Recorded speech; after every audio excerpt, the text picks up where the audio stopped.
All right. Well, welcome, Paige. Thanks for being here. Thank you for having me here evening for me. Oh, yeah. So you're on the East Coast. I technically am on the East Coast, so I'm in the Midwest. Gotcha. Okay. And is that so? Our connection is that we share a mutual friend who was Joshua Stoddard, and I did a podcast previously about Joshua Stoddard, and this is actually really beautiful because I was looking for people. Not that this is going to be the topic of this episode, but I had been looking for people to kind of share that episode with me, and I, for whatever reason, didn't get any bites, so I just ended up doing it on my own. But our friend took his life on December 7th of last year, and so we're missing him. And how did I find you now? Actually, I knew that you knew him, but I found you on Instagram.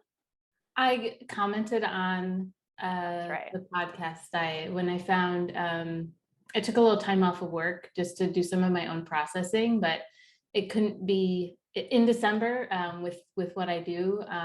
So I took a week off in January to kind of sit with how I was feeling and move with some of the grief, just kind of allowing myself to be in that. And so during that, I had saw that you had released that podcast, and I said, okay, I feel ready to listen and hear somebody else sharing about Joshua. And that's where I think we connected, because I shared a message on your Instagram. I'm trying to remember what it was regarding. Yeah, I think you left a comment, and then I asked you if you were family. That was that interaction, and then you said, "Well, no, not in the strict sense, but yeah." So, do you know him from the Midwest? Then I guess that was kind of where. Yeah. So I think I met Joshua, and I also know him as Joshua, by the way. Okay. I think that was his kind of chosen name among the community of like yoga and sound and healing arts. And I met him in 2018 at a really special music festival that we have in Michigan called Bliss Cool. Fest. Okay. Yeah, That sounds fun. Yeah, it's so much fun. So it's over on the west side of our state, in the middle of kind of nowhere, these giant open fields, and it's this huge music festival, mostly like folk music, but then like all aspects of that. And there's stuff going on all day and all night. Wow. It's really incredible. I'm very like family friendly. It's just it's a safe haven. Very special family there. And we met there because he was playing his music while one of my mentors and my dear friend Tiffany Linnell was leading a yoga class for the beginning of Bliss Fest that year. And that was my first year going to Bliss Fest. I had never been before. And so I say we met there, but we actually didn't meet there. And I will share what happened. I saw him playing up front, and after the class, I took the class with, I had my friend James with me, and so we did the class. I was chatting with Tiffany after, and she's like, "You have to meet Joshua. He's going to be coming back to the studio," and he had already performed at the studio like earlier in the year, but I just wasn't able to go because I live about 3 hours away from where that studio is. Yeah, that's all right. And so she went to go get Joshua, and I like froze for a second, turned, looked at my friend James and said, I can't meet him. I have to go. And I just like took off. So was that because he sort of had this like star quality because he had been on stage? Okay. But not only that, like I have followed his music for numerous years. And yeah, so like he just, and then just like in his presence, in that space with the yoga, I just was like in this, like, I don't know, very blissful bubble, but also like, I just was like, I can't do this. I can't meet this person. And I just have to say as an aside, do you know who Sonatum is? Sonatum Carr. She's like in the okay. yeah. So she was part of my community and she came to my door one night because she was staying at my friend's house and she asked if I wanted to go on a walk and I was in my pajamas and I was the most mortified. It just reminds me of that. I was so mortified. So maybe similar. Anyway. That is exactly it. I wasn't wearing like, I don't just like, I was wearing kind of like my least favorite kinds of clothing because we're out in the woods camping, like I'm dirty. And I was just like, I can't do this, and just ran. And Tiffany like found me later. She's like, well, where did you go? I was like, nope, just, I can't.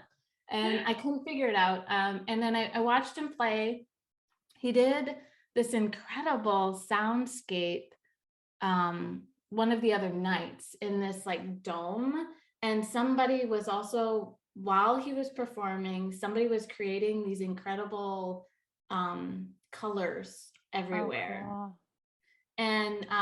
And he kept making eye contact with me there. And this was like a real intimate audience. And I'm sitting next to James. And I'm like, the moment this ends, we have to go. I was like, I still can't do it. I can't meet him right now. He found me through social media and reached out that way. And we started talking.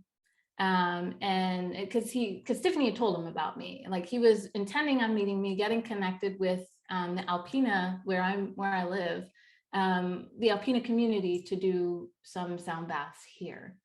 And we instantly just, I think he had that ability in general, just to find connections and cultivate connections. Yeah. And so we bonded. It was like we had known each other forever and became incredibly close friends very quickly. And so I didn't actually in person truly meet until December of 2018 when he came to Alpena and stayed for a sound bath here, and then a little bit more of Michigan touring. So we got to know one another a lot more there and just spend several days together while he was doing his tour up here. And then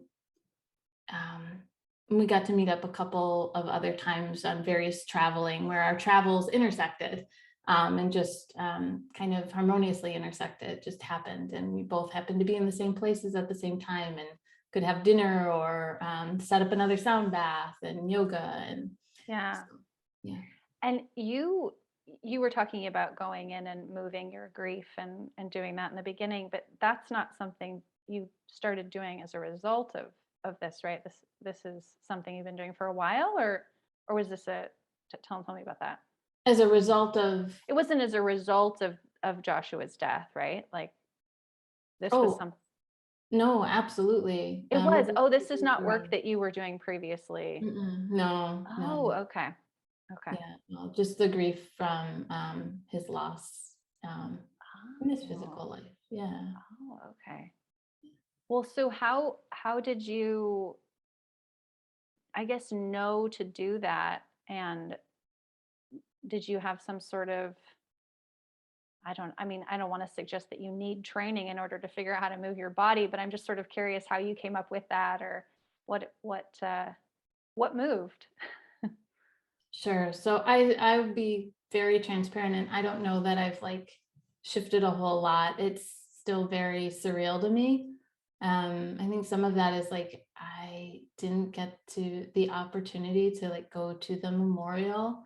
Yeah. And I didn't find out until winter solstice. I was laying in bed and I sat up suddenly and went, I haven't talked to Joshua in way too long. And usually we're pretty consistent, either a text or a phone call here or there, sometimes like video calls when we can. And it had been like a month. And that was fairly unusual for us to go that long without some kind of chit chat or sharing something. And for whatever reason, when I went to the text messages had been even longer ago. My last text message from him was like October 23rd. That's gonna like stay in my brain for a while. Mm. And instead of texting him, I Googled his name. I don't know why I did that. Wow. Interesting. Yeah, so that brought up his obituary, and I had taken a break from social media, so I missed the posts that his sister had shared Yeah. to try and reach as many folks as she could. So Yeah. No, I had a friend actually tell me, and it was December 23rd because it was Christmas Eve. Yeah. It had been longer since I had spoken to him actually, so that's nice in a way that you got to speak with him. yeah, and it's interesting reflecting on those last conversations because it was almost as if he was saying goodbye. Yeah. I don't know if he knew he was, but Yeah, I did have that. I have that sense in retrospect. I didn't feel like it at the time, but yeah, he was like going through a lot of his life. It was interesting. Yeah. Okay, so the grief work that you're doing, I mean, you are sharing it with other people, right? I saw. No, am I getting the total wrong end of the stick? Tell me what it. I thought for some reason that you had an event, or that I saw an event with you that was uh, giving people the opportunity to shift their grief. no, I think I shared one though, for other folks to step into that. I have done grief work with other folks because I'm training in yoga therapy. I've taken a little pause in that. And one of the areas is grief work. And more specifically, I do work with trauma for survivors of sexual assault and domestic violence. And that was one of the areas that Joshua and I had really connected about, because he would often do sound baths on either behalf of, fundraising for, or directly for survivors. Gotcha. Okay. Yeah. So my grief work that I was doing in that week in January was simply for myself, and based off of all the yoga therapy practices that I've been able to utilize that work for me as far as tools. So That's really amazing. So what does a session with you for someone who has experienced that kind of trauma look like? it depends. We work together to set up and move through the goals that they establish. It could be reconnecting to their sense of worthiness or trust, or maybe they've had some kind of a physical pain in their body and they want to work on that, and they think it might be related to the trauma, which often is a direct connection, as the body keeps, a book I really love, The Body Keeps the Score, the issues are in our tissues, all of that. Mm-hmm. So we collaborate together, and really it's about moving alongside them rather than telling them what to do, but providing a space, whether it's virtually or in my little home studio right now, to kind of connect back with themselves after probably one of the most horrific acts has been done to a person. Wow. And so one of the things that really interests me about people that do really amazing work is making that connection for the person who needs it, that they actually need it. Do you know what I mean? Like, I don't know that that would be the first thing that somebody would necessarily think of when they've had that traumatic experience of like, oh, I must need yoga therapy. You know, how do you help people make that connection, or how do they find you? Oftentimes they've tried everything else, and there's this desperation to find peace, or they've been trying to find their old self, their prior self, which isn't necessarily a thing. And instead, it's more grieving who they once were and learning who they now are, and that they're still whole, resourceful human beings. Like they're not anything less because this thing happened to them and it wasn't their fault.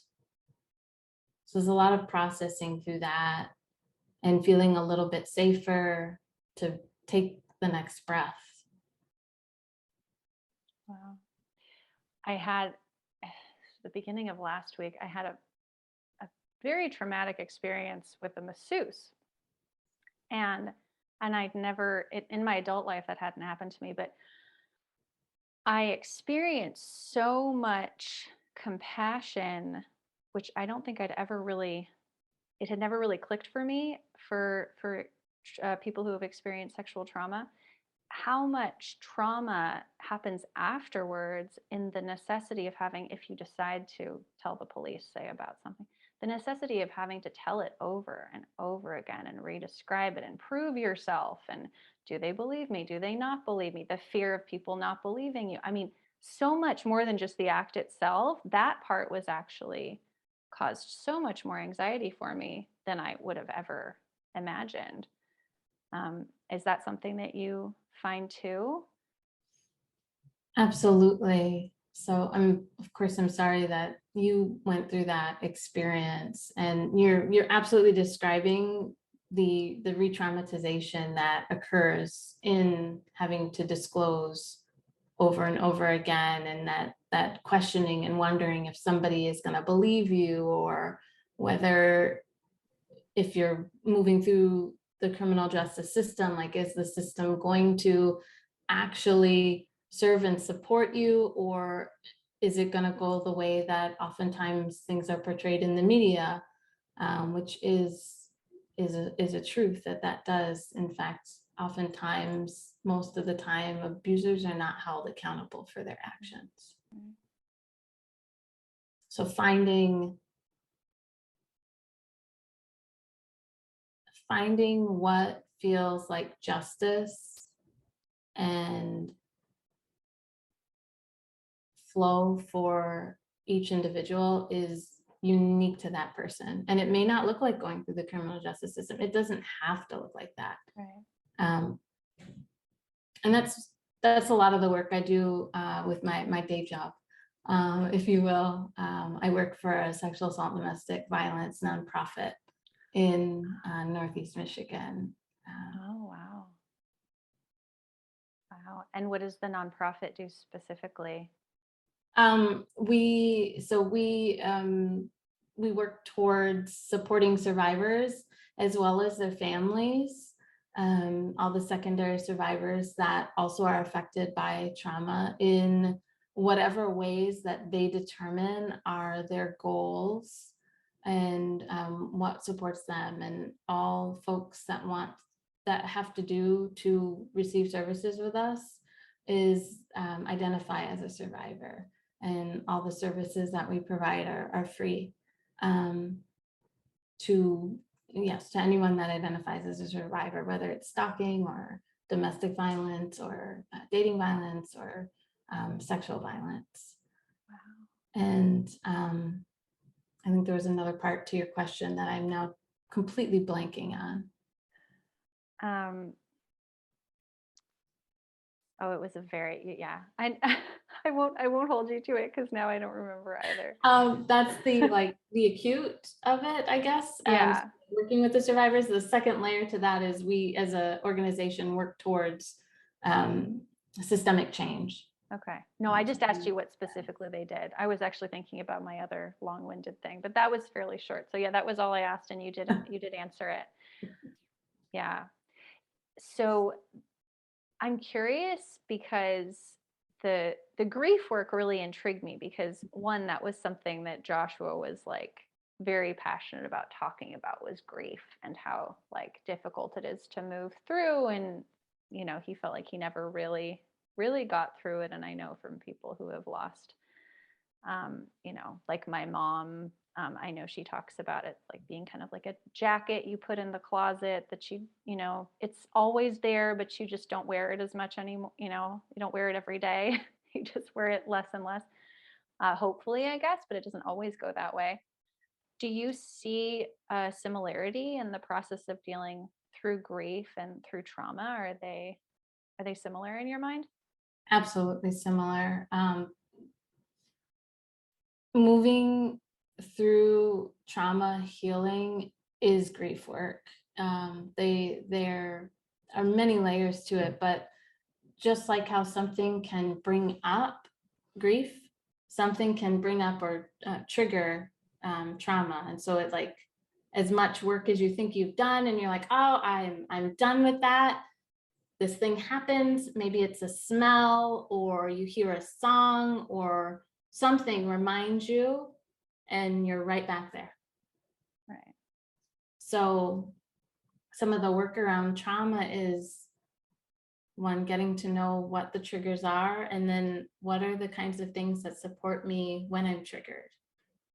Is it a breathing exercise? Is it movement? Is there an affirmation? Is it noticing like 5 blue objects in the room, something that grounds you, noticing tactile sensation or playing with like a fidget even. So, and the same thing for grief. I like, you said your mom's description of the jacket in the closet. Yeah, there's one I heard recently, forgetting who shared it with me, but it's like grief is like a marble in a jar, and like the longer you've sat with that grief, the jar or the container might grow, but the grief stays the same size. So your container can get bigger and bigger, and it's still there. Yeah. It doesn't go away. And to come back to what you were saying that I really loved about that's actually not what you said, it was what I inferred from it, but you were talking about the person not recognizing themselves, or having to get to know a new self, or wishing that they could go back to their old self. Well, with that model, it's like you never go back to your old self. No matter what happens. I mean, I can't go back to myself this morning, but you can't go back to that container without the marble. You can only. That's hard. That's a really hard realization, or really hard to accept, I guess. Mm-hmm. Is that something that, like, how do you use that as an explanation, or how do you kind of talk to people about that, about finding themselves? Or it depends on where they're at. Some folks, whatever ways in which they're coping, those are their coping mechanisms, and it's not my place to like judge whether what they're doing is right or wrong or good or bad, or any of those binaries. So we talk with folks with where they're at in the moment and what is feeling supportive or not. And for some folks, putting it in a box and putting it to the back of that attic in a place where they don't have to think or worry about it or whatever, that's a coping mechanism. And sometimes our brains do that for us, because that is a trauma response, and we don't even have control when that happens. It just does it to protect us. So yeah, I don't have anything to say about that. That was good. All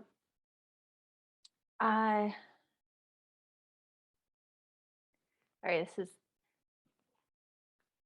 I don't usually pause in the middle, so I'm going.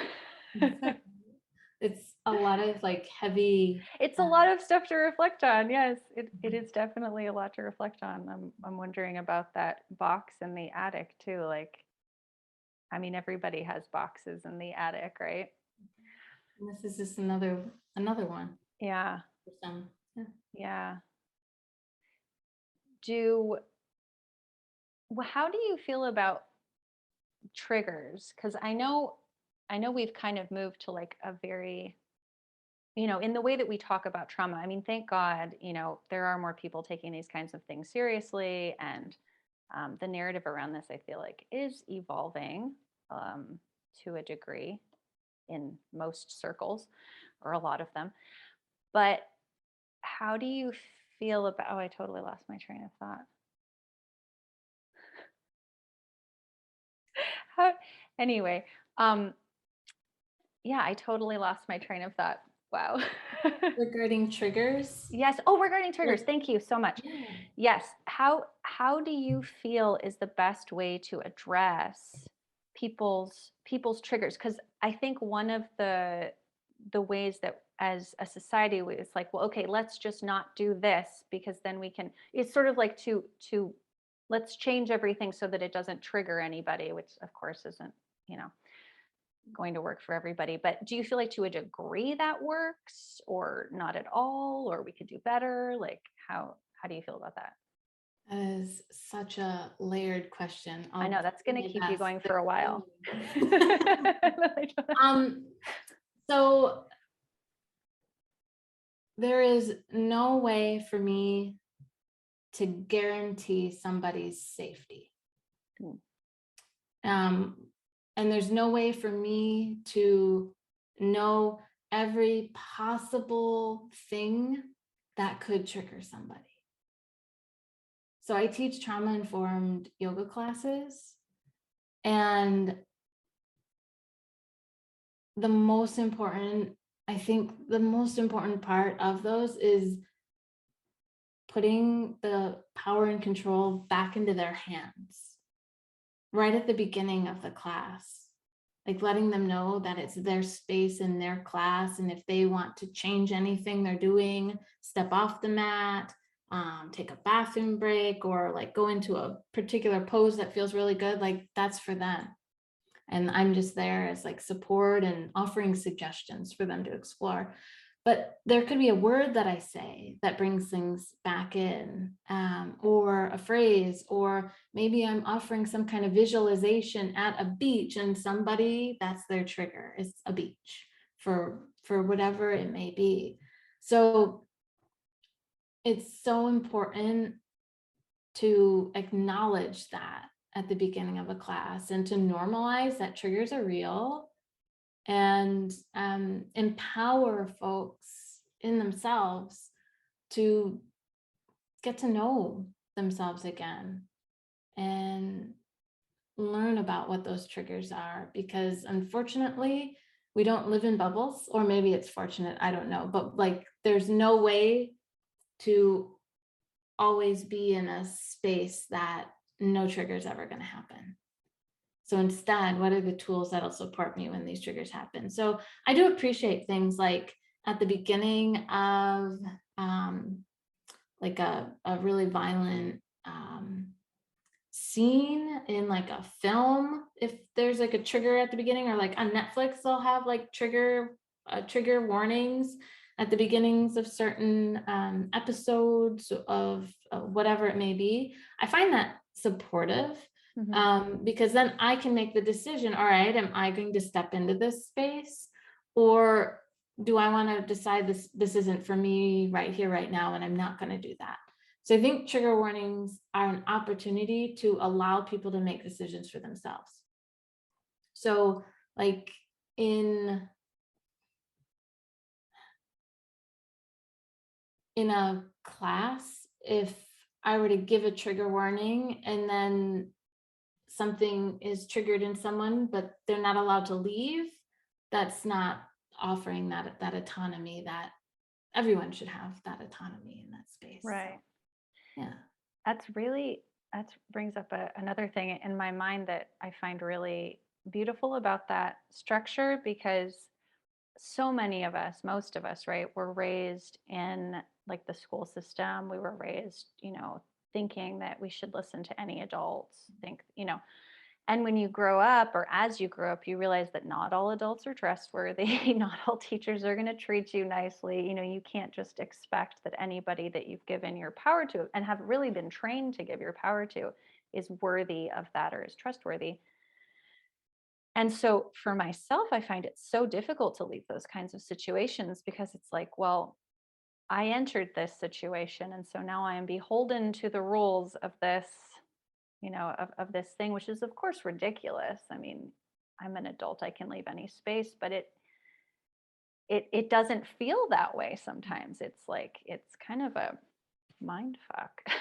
It absolutely is. Absolutely is. Yeah, because we are conditioned culturally, societally, depending on how we were raised as kiddos. I am the eldest child, super obedient, always wanting to people please, and I am slowly working through all of that.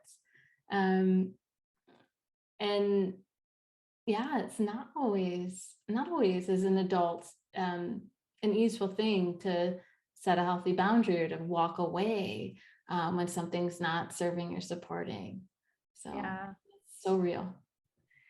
Yeah. Is that your like default response to freeze, or do you tend to fight back, or So what? it's really interesting. Interesting thing about trauma in the brain is we can never predict how our brain is going to respond to a trauma. We may have things that like we may have some patterns that have like come up, but just because it happened once doesn't mean it's going to happen again. Huh. Wild. That is really interesting. It is. Yeah. So I suppose I have certainly, fawning would be what I would call what I was describing there, where just like I try and appease. Right. And that's like one of the lesser known trauma responses. But yeah, that's definitely one that's been also a survival mechanism for me, is like, how can I please my way out of this dangerous situation? Right. So it's like additionally learned and ingrained in me as a survival mechanism, and a very successful one at that. Just not necessarily the most healthy thing. Yeah. Do you feel like the fact that we can't predict how our brain is going to respond to trauma has to do with the fact that we're going to be growing every time it happens, and we might choose to respond differently? Or do you feel like it's just kind of an automatic thing that we don't necessarily have a choice in Yeah, the so moment? science says we don't have a choice. Hmm. It is an automatic nervous system and full body system function, Hmm. our trauma responses. So we don't get to choose them. They choose us. Our body and brain, it's a really remarkable the way our brain sends signals to our body to protect us. Hmm. Our brain is choosing what it has determined to be the most successful thing to keep us alive. Right. Which is ironic, because in most situations that's not the that's not the predominant concern, but that's still kind of how we're built. Wow. Do you feel like the well, when you're talking about that study, like, is it are there any factors that could, I don't know, how we talk about like meditation creates more pathways in the brain, or like uh, just that there's things that we can do to kind of affect our brain, and to change certain aspects of our lives. Are there things you can do, maybe not in the moment, but beforehand, that would support a healthier response? Like, how do To we? trauma, Yeah. um, Just out of curiosity, I'm not trying yeah, to solve it's an all trauma interesting for question. everybody. Um, the like what I'm sitting here reflecting on now is like healthy response. Hmm. Um,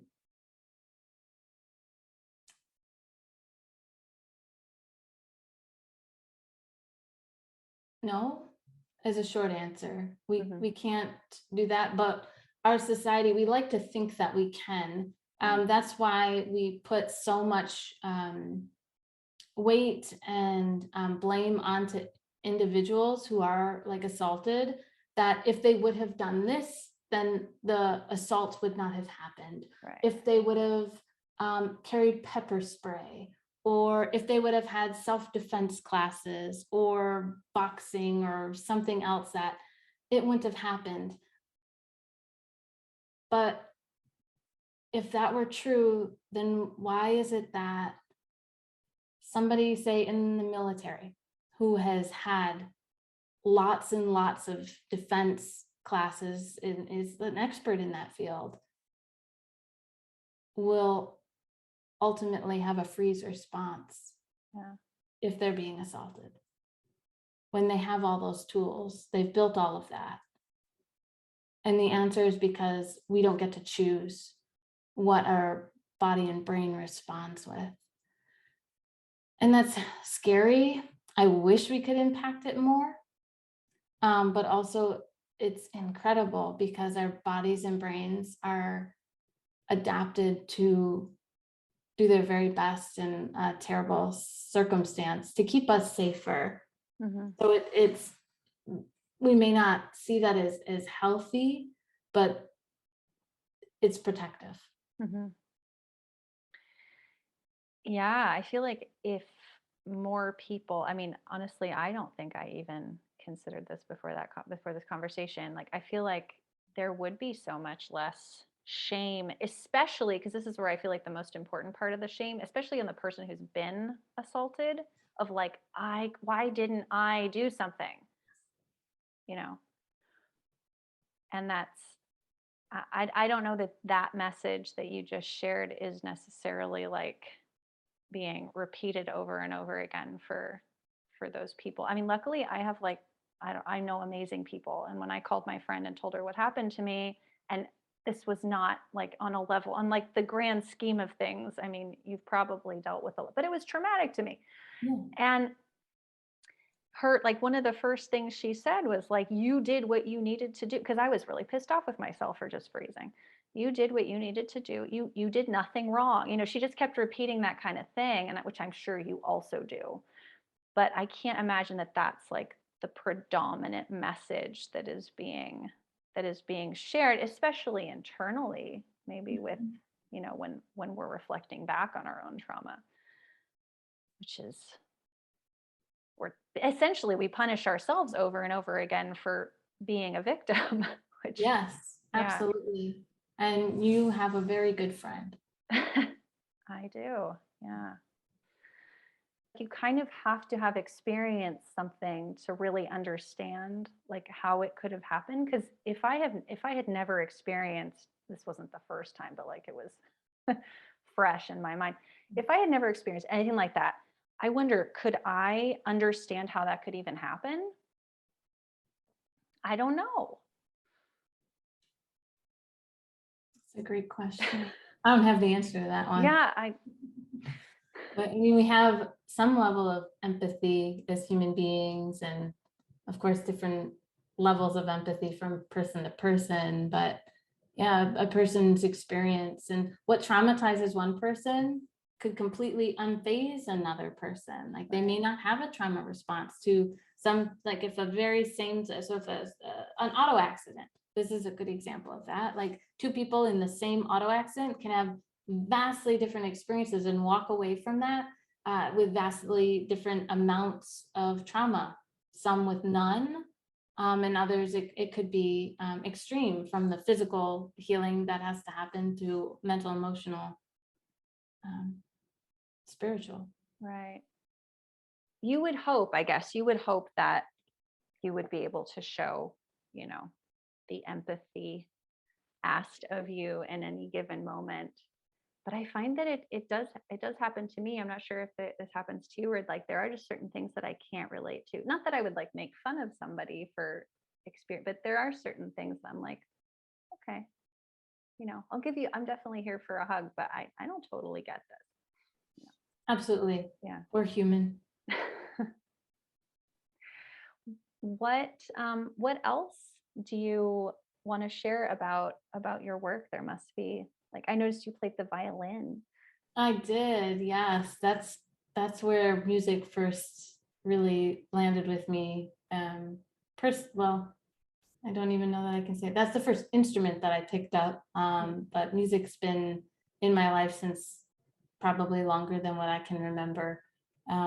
My mother is a musician, her father was a musician, and Oh, cool. yeah, he was a pianist. And my mom played many instruments, so many I couldn't possibly name everything, but like really focused on like recorders and flutes. And we were living overseas. My dad's job had us traveling. And so when I was really little, I started first playing on a box that they cut a hole in with rubber bands strung. And that is how Suzuki Method begins. Oh. Yeah, you don't actually get a violin right off the bat, at least not in Tokyo. In Tokyo? Yeah, so we were. Tell me about that. Yeah, so while my dad was stationed there, I learned Suzuki Method, and then music just kind of followed me. But the next place that we moved to, there were no Suzuki Method teachers, so I couldn't continue doing that. I still have the little violin. It's the cutest little thing. It's like this big, not much bigger than my head. And why? Why do they start you with that as opposed to a violin? Because the violin's too hard? The box, I think they started for like making sure you're going to commit to it. Ah, okay. Oh, So I okay. played That's on kind a of box for I don't know how long, but my grandmother actually bought me my first violin, and just it's beautiful. This is beautiful. Did you little pick that? What's that? Did you pick that as your instrument? I have no idea. I think most likely my mom was teaching English as a second language to various students, and most likely one of them knew a violin instructor and then got me connected to that. And yeah, so Suzuki Method, for anyone that maybe doesn't know, is like all by sound. You hear and you play, so you're not learning off of a written music, at least not at the beginning. So I didn't end up continuing with that, but that's what got me, I think, hooked on connecting to music. So when that wasn't a continued option, my mom had recorders, and she showed me those, and I played those. And of course, I was still doing that Suzuki Method style. And so, you know, how in many elementary schools across the US, kiddos learn the recorder, and everybody like does not love on that poor little recorder. So I showed up to class being able to play all these things. And I remember one day we were doing Twinkle Twinkle Little Stars, but I still hadn't learned how to read music. But I was playing Twinkle Twinkle Little Stars. But you could play it because you were ear trained. Yes, but I was not playing it in the key or the way in which it was written on the page. And so I was finally, I got caught for not being able to read the music, and I learned how to read music after that. And continued on playing like flute, and I played bassoon through high school and undergrad, and in undergrad I discovered crystal bowls, and I was mesmerized by them. And actually the picture behind me, I don't know if you can see it very well, but that's the first crystal bowl that I ever I owned myself. And also my grandmother got that for me. So my grandma has always been a part of encouraging music in my life. And then the collection kind of grew from there. And with my yoga teacher, Tiffany, she introduced me to Tibetan Bowls. So there's a little family of those behind me. A bunch of instruments down there. Yeah. So there's a whole collection of doing the ambient, and back to what I learned as a 3-year-old. So by hearing, by sound. Yeah. Do you do that as part of your sessions? I do. Yes, I do sound baths. Oh, okay. Yeah, different different than what Joshua offered, Yeah. but still in the same kind of ambiance. He has a lot more like technology incorporated into it, and I've played with some of the pedals and such. There is a technique to incorporating those in. My partner's a musician, and so he'll often do like mixes and such of like me playing, and adds that whole extra layer. It's pretty neat. But I You haven't. play guitar or He does. he does? Okay. Yeah. Yeah. Yeah. I don't understand the pedal thing. I mean, I'm not a guitarist either, so I suppose I could hop over that first and then do the pedals. But yeah, it's really fun to play with like the bowls, and like, it's not my expertise at all, but I've been in the presence.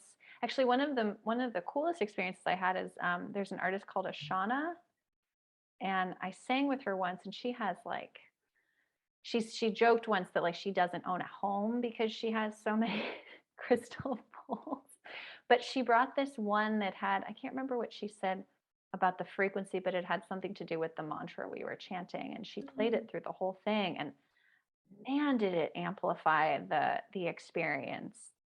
It was more impactful, I think, than actually having heard her do it, I guess, because I actually heard the difference, and I was like, wow, yeah, that is really cool. So it was, yeah, compare, contrast what the mantra sounded like with and what the mantra sounded like without. And yeah, it was pretty obvious.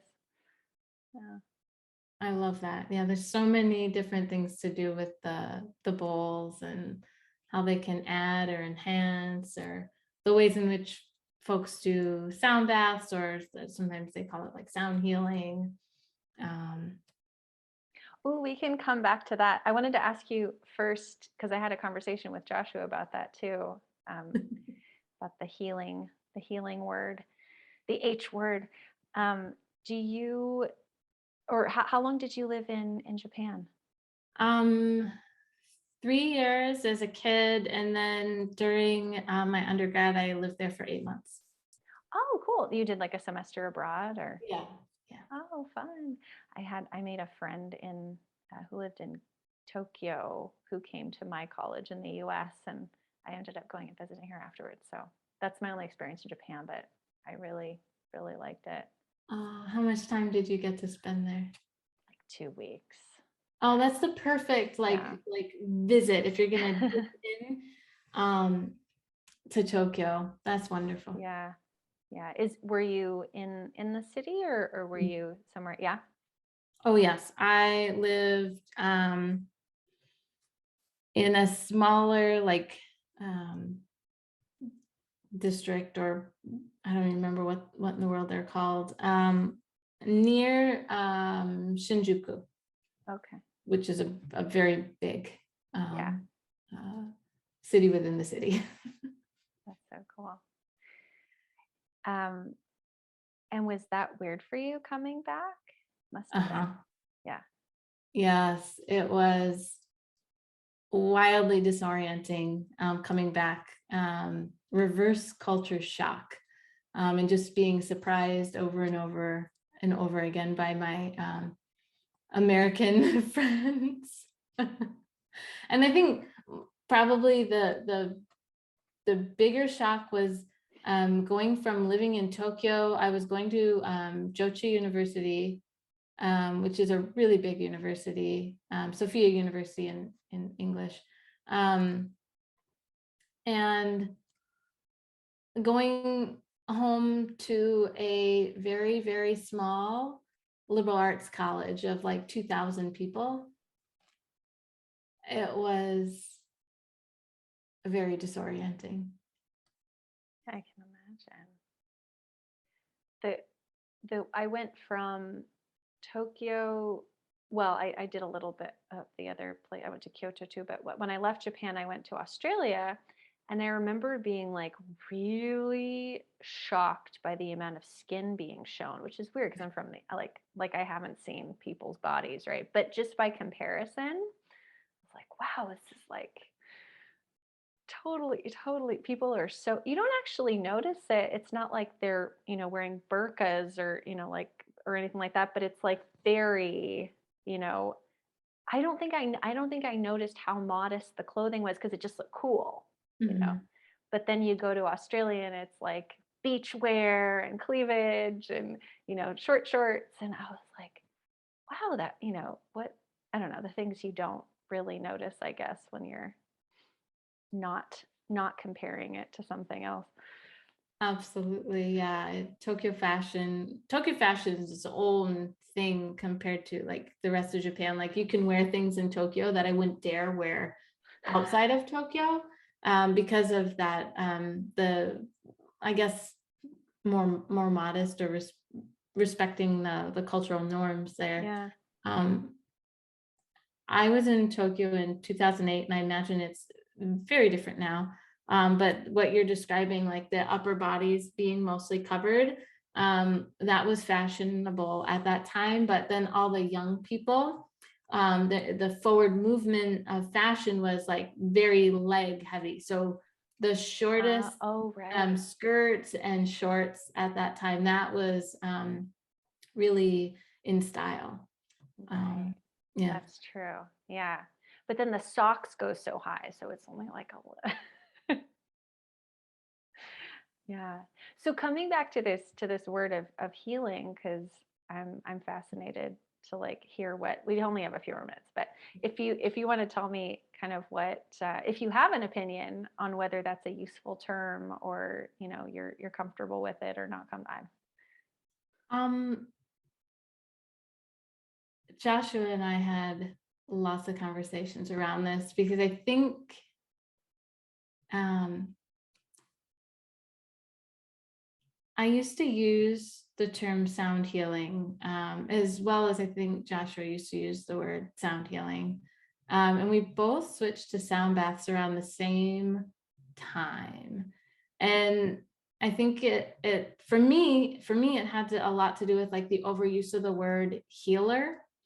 And also my own belief in that we're all our own healers, and others can support us in that, but they themselves are not healing us. We do the healing for ourselves. And again, it's about that empowerment, autonomy.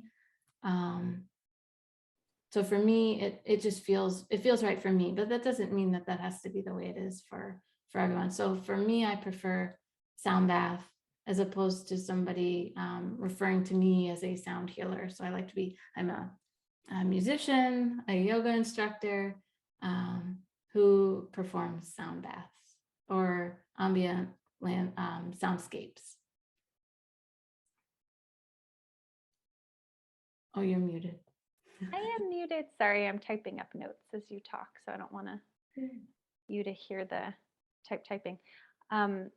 Yeah, the kind of, that's funny. My friend just used this word. I'm not sure it's a word, but I like it. The pedestalizing Oh, of, I like you know, that maybe just not using that word kind of circumvents that pedestalizing of the facilitator.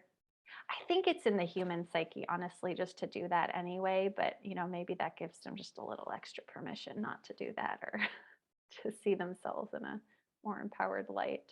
Mhm. Yeah.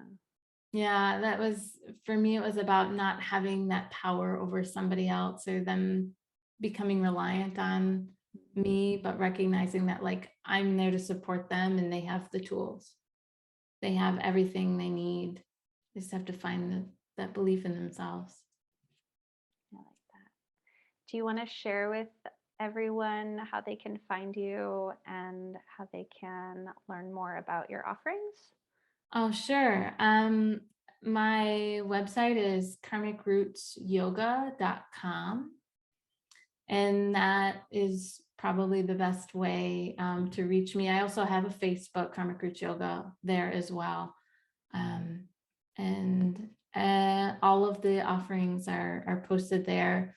I said earlier, I'm a little bit on a hiatus from social media. And right now, classes with me are fairly limited. I'm doing only series through a grant. Yoga by Design foundation. And the next series is starting in March. And the details will be being shared soon as we finalize the dates. And is that for people to join in person where you are, or is that an online It thing? is, yeah, it can be in person for anyone who identifies as a survivor. Okay.